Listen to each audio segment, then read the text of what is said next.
Welcome to the introductory lecture on postmodernism. In our class, we've placed modernism as existing between 1910 and 1945. As we've talked about in earlier lectures, the dates for aesthetic periods are often debated among scholars. The dates suggest a moment when the values of the old aesthetic are clearly on their way out, and the values of the new aesthetic are beginning to form a focal point around which ideas of literature will soon be explored. Some critics place the beginning of postmodernism in the early 1940s with the literary works of Borges. Yet others place it as late as 1956 with the publication of the poem How by Ginsberg.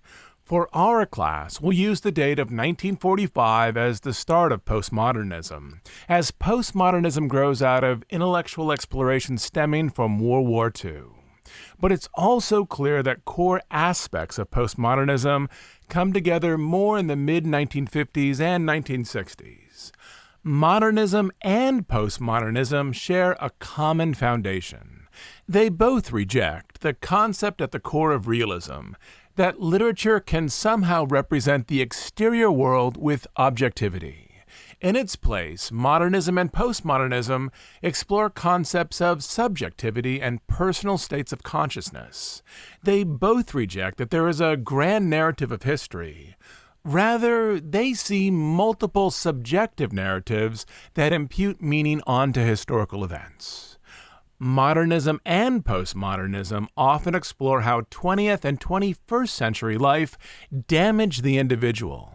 From a reliance on machines that are in ways superior to human labor, to career pressures that cause individuals by constantly moving to lose a geographic sense of home, to an exploration of new theories that challenge traditional ideas of religion, to an investigation of how concepts of subjectivity ultimately lead to a sense of isolation and at times alienation. In many ways, the bridge between modernism and postmodernism is World War II and its aftermath. World War II, with its organized genocide performed in concentration camps, its use of propaganda to justify war, and its technology that is capable to end the lives of tens of thousands of people in less than a minute, causes many to question the grand narrative of human progress and to grow skeptical about ideas presented by governments, even those that are arranged as democracies. Following World War II, the rise in consumerism then creates a world where people have deep attachments to products and often see their personal status or value in relation to what they can buy, rather than what they can do or the intrinsic value of their personality. For this class, I'll suggest an organized theory of what effectively is produced during the period of postmodernism. But this theory doesn't have a central identity. Realism has a central identity. It has specific goals that are systematically played out in literature.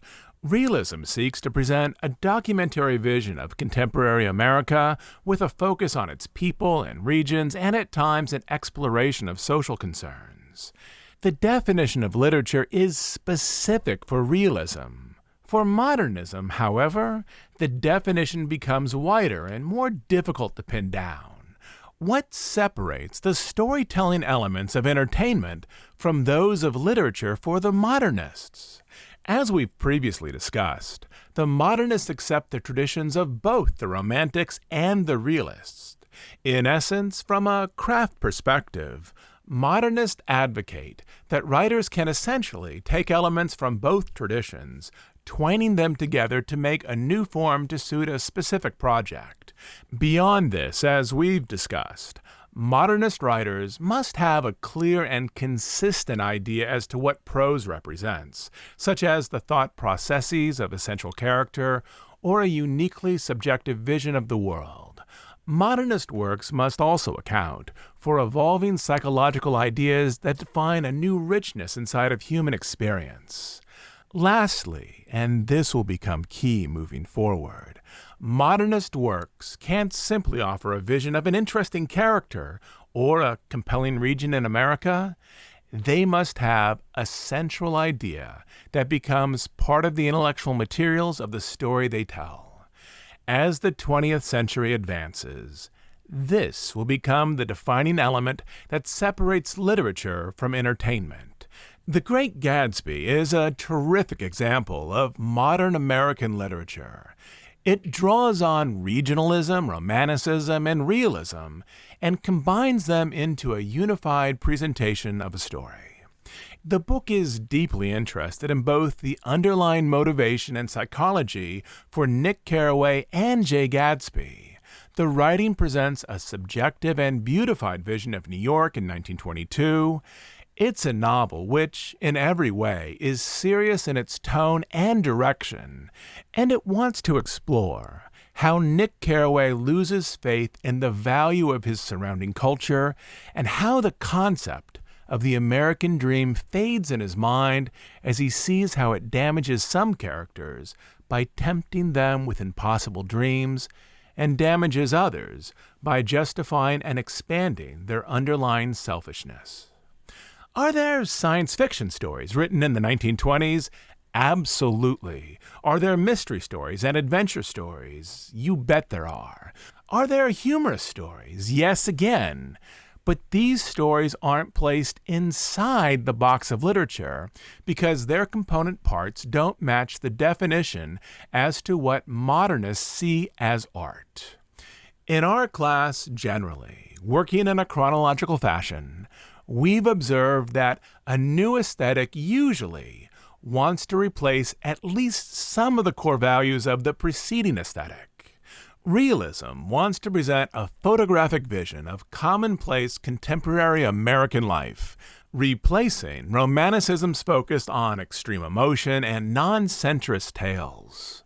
Modernism wants to replace realism's concept of objectivity with a new understanding of subjectivity and an exploration of interior experience.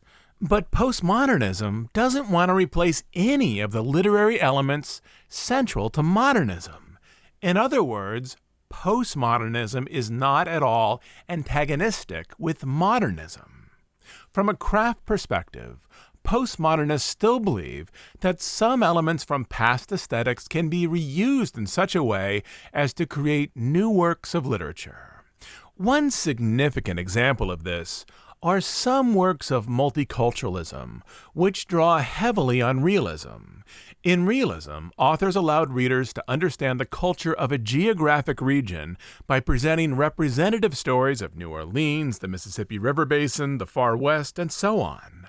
100 years later, during the period of postmodernism in the 1980s, one strain of multiculturalism would reuse nearly all of these elements so that authors allowed readers to understand the culture of a specific community, one defined by ethnicity or sexual orientation or religion or another central aspect of identity. In realism, Mark Twain, who grew up near the Mississippi, became a literary spokesperson for the region. In multiculturalism, Amy Tan, a first-generation Chinese-American author, became a literary spokesperson for Chinese-American communities on the West Coast, creating stories that translate their culture for a wider audience. Postmodernists, in essence, ask the question, how can we make the box that defines literature larger? Part of this is a democratic cultural imperative. If you look at the characters represented in traditional works of American literature up through modernism, you'll find that the vast majority of them are European Americans. In part, the postmodernists are saying, from a political perspective, American literature should represent the full experience of Americans, from gender to ethnicity to religion and beyond. So in terms of topics and subjects, the box of literature simply needs to be larger to represent with accuracy and respect the larger panoply of the American experience. But the other part of its expansion pertains to styles of storytelling. If you remember back to our discussion on modernism, where we explored the strategy that literature for the modernists needed to be arranged around the exploration of a cultural concept or a key idea, out of that comes an interesting question that, in essence, writers ask, Well, if literature, at its core, is about the exploration of ideas or cultural perspectives through drama, why then can't literature include comedy, so long as it explores meaningful ideas and rich human experience? Why can't it be arranged as science fiction or fantasy, or even with elements of a mystery, so long as those elements are directed in the service of the exploration of an intellectual theme and a meaningful investigation of human experience? And once you arrive at this place, the box of literature very quickly becomes large. These ideas can be wide-ranging, from an exploration of war to an investigation of consumer culture to the study of how gender shapes identity. Some postmodern stories even examine why we as people are so deeply drawn to narratives.